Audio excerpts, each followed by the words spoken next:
بسم الله الرحمن الرحيم كلنتي وعن daawadayaal ku soo dhawaada barnaamij gaar ah aan diiradda ku saareyno xafladda sanad guurida 12aad ee golaha abwaanada Soomaaliyeed oo dhawaan ay u dabaaldegeen taariikhdu markay ahayd 19 bisha Sebtembar sanada 2019 hal ku dhiga sanadkan ee golaha abwaanada Soomaaliyeed ay qaateen ayaa ahaa abwaanku waa ilaaliyaha dhaqanka abwaanku waa maskaxda ummadda iyo erey kale ee bulshada Soomaaliyeed ee la dhacday munaasabada oo ay ka dhacday xarunta Akademiyada Cilmiga Fanka iyo Suugaanta Soomaaliyeed ayaa waxaa ka soo qayb galay mas'uuliyiin ka socotay dawladda federaalka Soomaaliya xildhibaanada labada gole qaar ka mid ah golaha wasiirada maamulka gobolka Banaadir si gaar ah munaasabada madaxda sare ee qaranka ee ka soo qayb gashay ayaa waxaa ka mid ahaa gudoomiyaha aqalka sare ee baarlamaanka federaalka Soomaaliya mudane Cabdi Xaashi Cabdullaahi wasiirka warfaafinta dhaqanka iyo dalxiiska ee xukuumadda federaalka Soomaaliya mudane Maxamed Cabdi Xayir Maareeye iyo xildhibaan Maxamed Cumar Dalxa oo ka mid ah baarlamaanka federaalka Soomaaliya iyo sidoo kale fanaanka weyn ee Cabdi Cali Bacalwaan oo ka mid ahaa howladii Waaberi inta ay munaasabada socotay ayaa waxaa madasha lagu soo bandhigay waxyaabihii uu qabsoomay golaha abwaanada Soomaaliyeed iyo nabadeynta ay ka sameeyeen qaar ka mid ah dalka Soomaaliya haddaba waa kuwan qaar ka mid ah abwaanada Soomaaliyeed oo dareenkooda cabiraya diinta islaamka iyo shuruucda inoo degsani waxay daafici jireen xaqiisa midkii dumane maxaa dunidii ku dhacay maxuu ku danaysiba dabab iyo dawhaka diliga maqafaalasha xawga maduuntiba dunubtu macaaliba runtii matabolanba cadligu madalaadiba damaashaad iyo farxadi madhiig aan daadinihi min door aan gowracnaa dubax bini aadmiyo dubaadu ka haagaya balaysu madaalacda dabaasha daluuntay ee deegaanada ololaya badaawo aamusba aqoontii daacadda miyaa shistaba socdaa dadkeennii barakaciyo qaxootiga naga dayacan darduun cayr iyo dalow darxmo sirac iyo dagaal dalkee dibadaha bilqani dabweynta ku daadi iyo miyaana danayninba dariiqaa soo martaba awoontu mataadsan tahay mayaala daryeelinba haweenku ma daa'imeen asaynaan aan ka degin miyayna damiir lahayn ayaa gabayar nin baa yiri wiilka haddaan u ducayn lahaa ducaygama mutaysan Soomaaliya ammaanteeda waxaan ka soo qabanayaa maanta Soomaali masaatana masaanay wada ahayd ka soo gudubsamana hore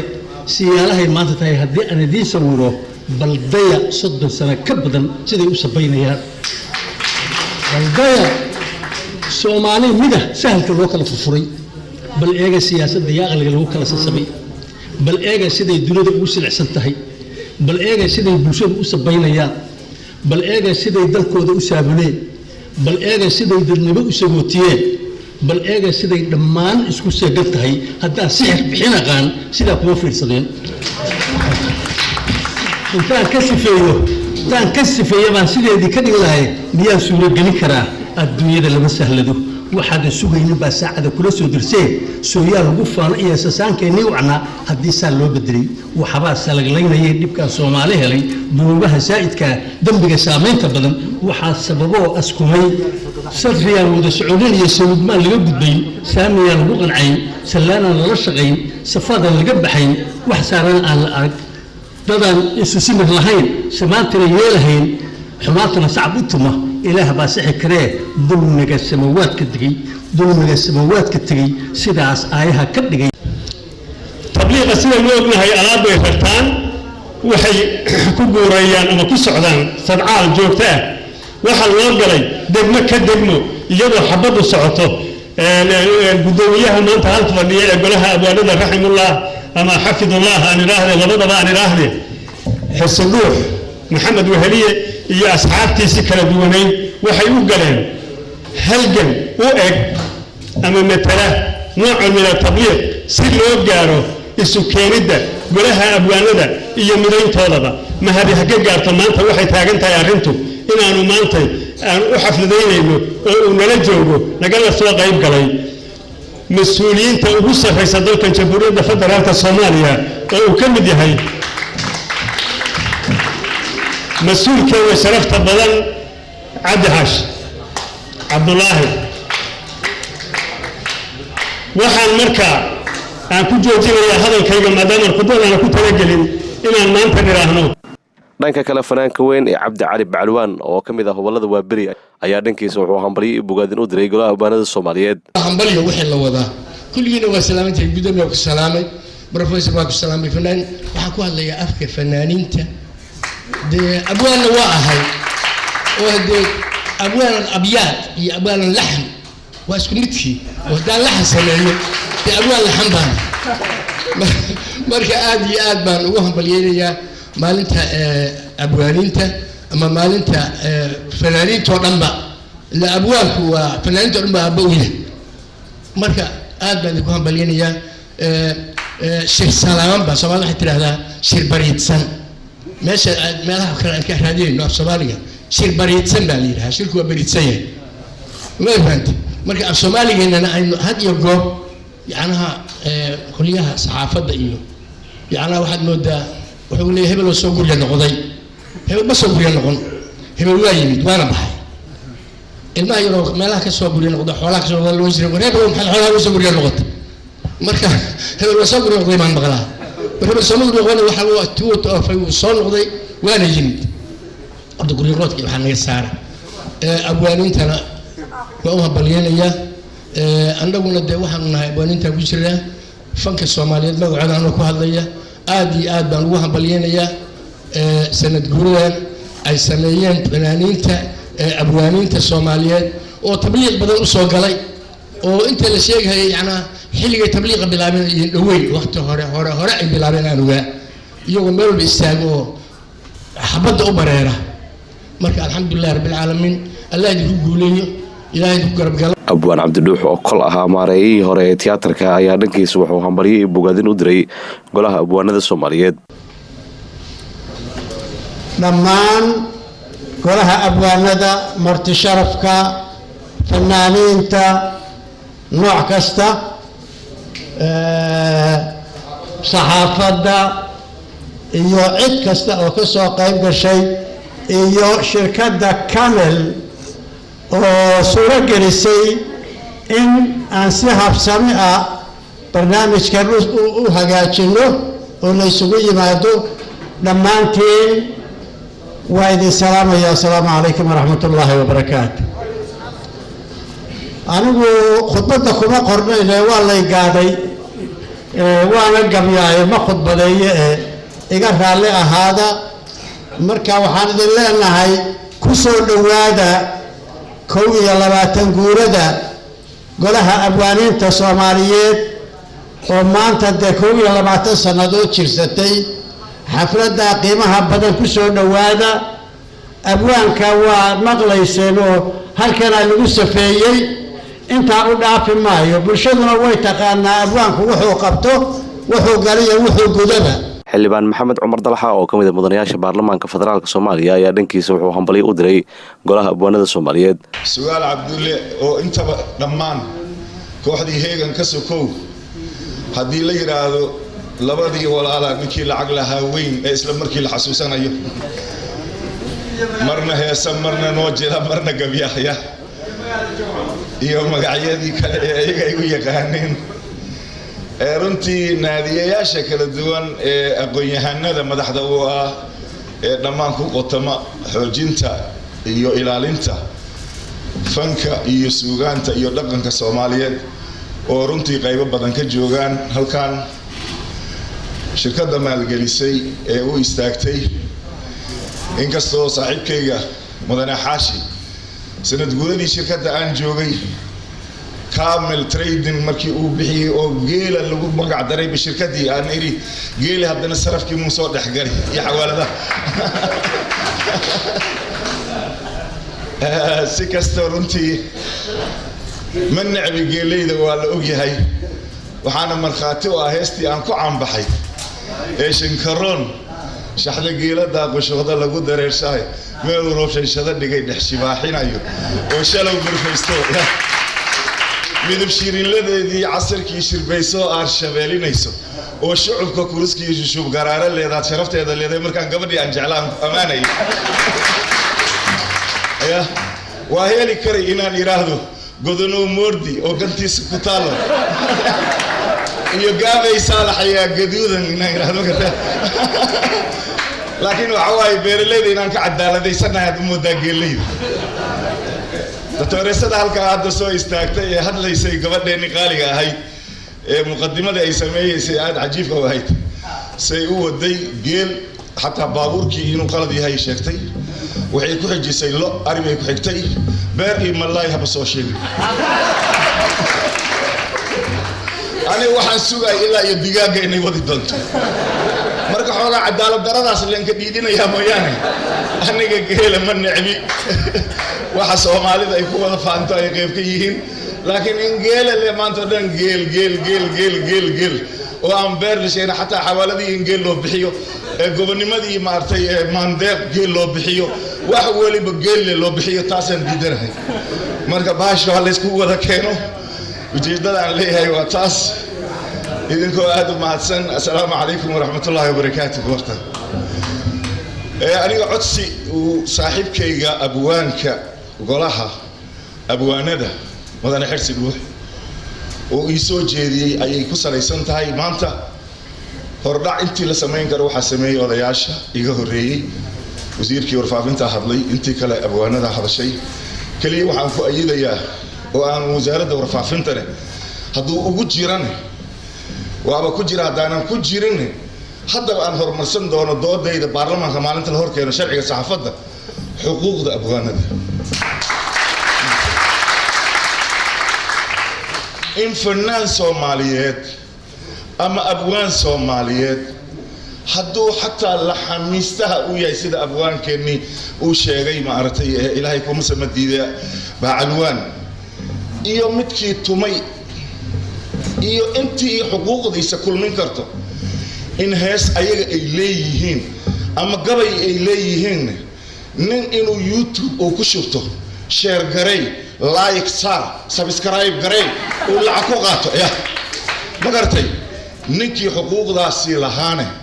aanan waxba aanan looga qabanin oo xataa hadduu xanuunsan yahay xabad $5 aanan loogu iibinin lacagaha laga samaynayo istiiriyoosha loo samaystay waa xaaraan wasiirka warfaafinta dhaqanka iyo dalxiiska ee dowladda federaalka Soomaaliya mudane Maxamed Cabdi Xayir Maareye ayaa dhankiisa waxa uu golaha abwaanada kula dardaarmay in ay sii wadaan howlaha la xiriira wacyigelinta ummadda Soomaaliyeed qaybna ay ka yihiin hanuuninta dadweynaha golaha abwaaniinta iyo fanaaniinta iyo waxgaradka fanka ku gudbiya dareenkooda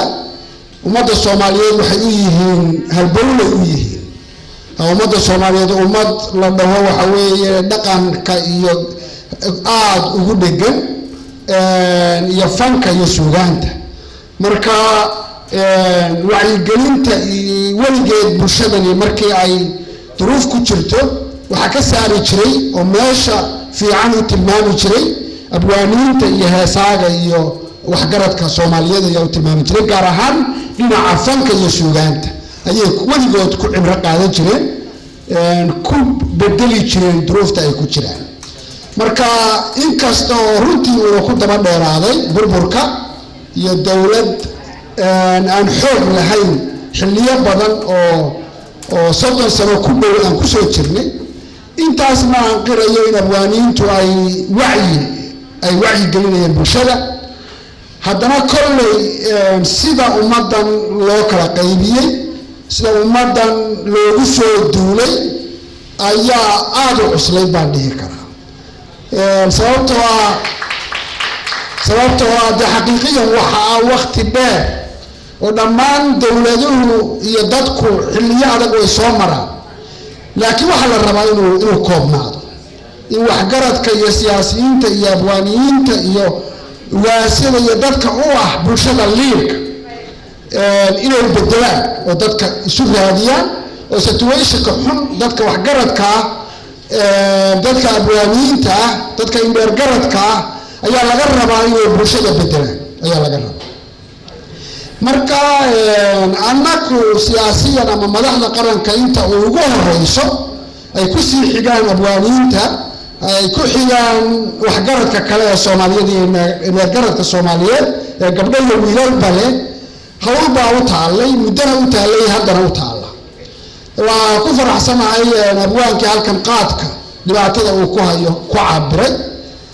runtii sidaa uu sheegay dhigbax ku ah dalkeena abwaan Xirsi Dhuux Maxamed Wehliye gudoomiyaha golaha abwaanada Soomaaliyeed ayaa dhankiisa waxa uu ka sheekeeyay marxaladaha ay soo mareen golaha abwaanada Soomaaliyeed iyo nabadeynta ay sameeyeen abwaanadeena ugu weyn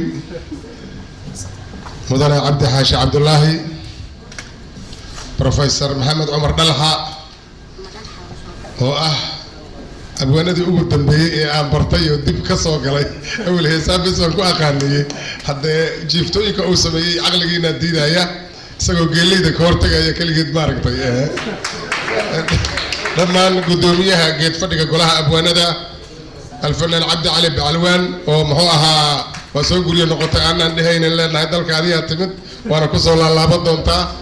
dhammaan xubnaha golaha abwaanada naadiyada akhriska iyo qoraalka oo aan nahay mataano run ahaantii garabka isku haya akademiya goboleedka afka Soomaaliga oo iyada aad isugu sii dhownahay baxda saxaafada oo hiilkeena runta oo aynaan waxba qabaneen bulshadaana war u gudbineen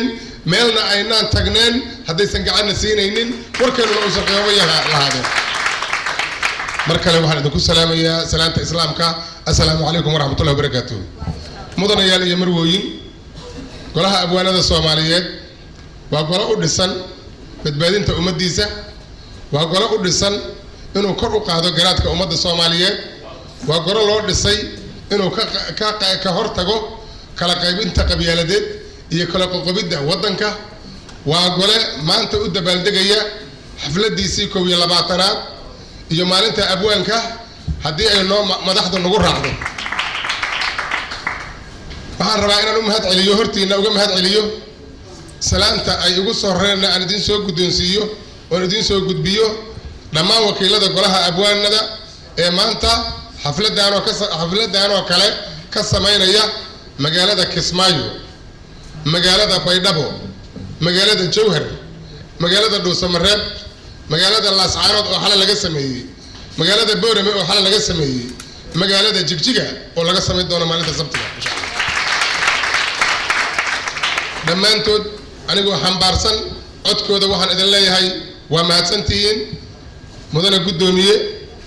run ahaantii waxaan rabaa inaan caddeeyo arrimaha wasiirka warfaafintu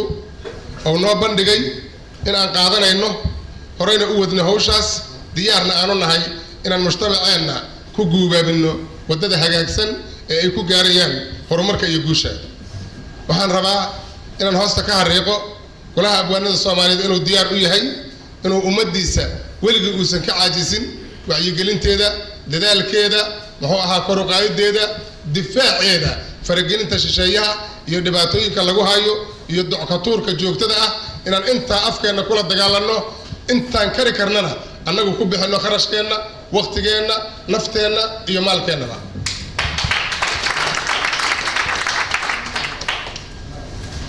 mid kale waxaan rabaa inaan u soo jeediyo fanka Soomaaliyeed meel kasta oo ay joogaan fanka Soomaaliyeed ma jeclin inuu ka mid noqdo dhaqamada xun ee wadanka ka dhacaya ma jeclin inuu ku soo biiro waxyaabaha dhinaca anshaxa oo ku saabsan oo aan hagaagsaneyn run ahaantii waayahan dambe waxaa soo baxay dad fanaaniin iska dhigaya oon fankii waxbana ka garanaynin cod ahaan aan cod lahayn suugaan ahaan aan suugaan lahayn eraya aan eraya lahayn muuq ahaan aan muuq lahayn golo joog aan lahayn garab istaag lahayn waxa ilayeen loo arko haddana maaran loogala yahay inay wax duubduubaan qashina ummadana la hor yimaadeen dadka Soomaaliyeedna sida aad ogtihiin waa dad war ku noola shaaciradana waa ka helaan marka mushkiladda jirta waxa weeye qofkii wixiisi waa shaaciro dadkina waa ku qoslayaan wuxuu u maleeyaa marka inuu libaax baxay oo banaanka yaalayahay waxaan ka codsanayaa marka fanaaniinta Soomaaliyeed ka codsanayaa arrimaha noocaas in laga wacyi geliyo dadka waliba heesaaga iska dhigaya u daran yihiin يعني أريما سمينيان أو أرجع لوجو حلان مايو عد لوجو حلان مايو موقع لوجو حلان مايو واحد فرين أو قدبني لما أعرفه إلا أن أنشحه ما كان كهاي أمريكا بعلوان هذا ما تنتهي أركان أريمهاس حتى قيم كنا قلنا وحلا يري جعنتي ظاهرة وحظاهرة ورناجي هدان ملاكو سودان شيء oo kuwa ay fanaaniin sheeganaya oo ay qasharo la sheegayaan dadkiina ay waqti siinayaanba dadku waxay rabaan inay ku qoslaan dadkii waxay rabaan inay wixii ku qoslaan iska rabaan marka yaani qosolkiina macna ma sameeyay xilligan wax lagu qoslo uma baahno waxaan u baahanahay fariimo muhiima oo bulshada muxuu ahaa niyad geliya ma rabno inaan arooskeena inaan ka mashxaradno ma rabno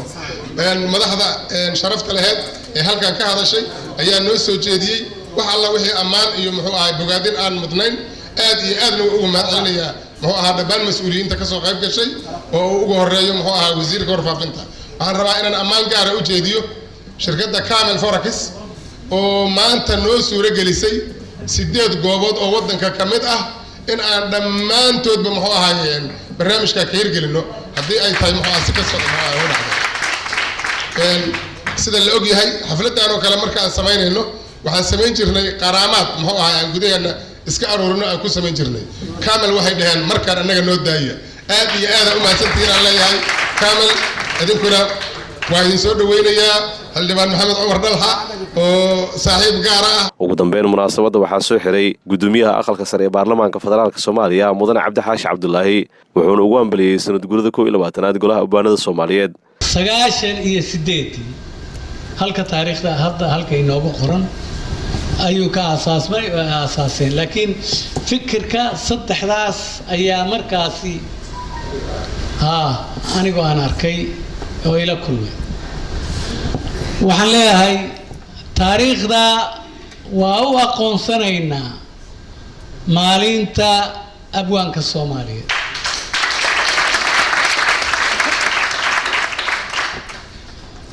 inta haddaan idhaahdo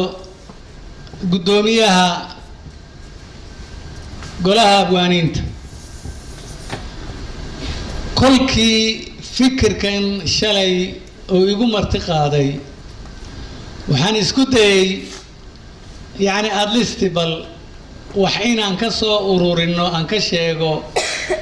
abwaaniintii Soomaaliyeed in yaroo kooban ayaan ka xusuusan karaa laakiin waa arrin aan rabo abwaaniinta Soomaaliyeed yani gudoomiyaha oo hadda ay garab taagan inuu si dhab ah loo raadiyo loo ururiyo magacdoodii oo dhan la soo ururiyo wixii dhintay iyo kuwa noolba hadda in yaroon soo ururiyey abwaaniinta halka maanta fadhida ma ku soo darin laakiin sugaal oona filaynin inuu maanta halka fadhiyo ayaan kuwa nool ee jooga dalka gudihiisa ama dibadiisa ku soo daray kuma talagelin abwaan maanta halka fadhiya inaan ku soo daro laakiin waxaan filayay oon moodayay inuu jiro shirka ka socda galmudug saasaa hadda liiskan isagu ugu jira laakiin inta kale oo dhan kale kuma jiraan waxaan isku dayay kuwii dhintay inaan soo ururiyo waa ilaa 29 ayaa aniga yani maskaxdayda aan ku soo ururiyey oo waa ka badan yihiin shaki kuma jira inay ka badan yihiin oo aad u badan yihiin waa arrinta aan rabo inay noqoto in gudoomiyaha iyo guddigiisu ay soo ururiyaan abwaanintii kuwa dhintay horta kuwaas sawiradoodiina la raadiyo oo ay noqoto hadda wasaaradda warfaafinta waxaan ka codsanaynaa inay siiso at least bal hool uu jiro oo hadda tiyaatarka marka la dhiso ay noqoto meel lagu kaydiyo sawirkoodii iyo magacdoodii la taxo kuwa nool naftoodana kolkaas iyagana sidoo kale waa arrin aan leeyahay xirsi waajib ka dhigta oo taariikhda fanaaniinta Soomaaliyeed abwaaniinta Soomaaliyeed iyo guud ahaan fanaaniintaba laakiin hadda abwaaniinta Soomaaliyeed in wixii dhintay oo dhan la helo magacdoodii sawiradoodii inta laga gaarayo la helo kuwa noolna sida oo kale oo kolka noqoto in la og yahay oo aynu naqaano. Arrinta kale ee aad muhiimka u noqonaysa waxa weeye in la qoro riwaayadihii iyo guud ahaan sugaantii abwaaninta Soomaaliyeed ay tiriyeen oo dadka Soomaaliyeed yacni jaamacadaha laga barto oo ay noqdo duruusta jaamacadaha laga dhigo inay galaan si taariikhda iyo dhaqanka cid waliba afkeedu waa hanti ay iyadu leedahay oo u gaara. waagaag daawadayaal intaas ayaan jecel lahay inaan kusoo gabagabeyno barnaamijkii gaarka aan diiradda ku saaraynay xafladda sanad guurada 21aad ee golaha abwaanada Soomaaliyeed. barnaamijka waxaa idiin soo saaray anigoo Cabdirashiid Sandheer ah, dhanka kaamiradana waxaa iga caawiyey Cabdullaahi Sheekhdon. si gaara waxaa ugu mahadcelinaynaa gudoomiyaha golaha abwaanada Soomaaliyeed Abwaan Xirsudhuur oo barnaamijka isku soo dabaraday. barnaamijkan kan kiisa xigay intaan ku kulmayno daawadayaal sidaas iyo nabadgelyo. wassalaamu calaykum waraxmatullaahi tacaala wabarakaatuhu.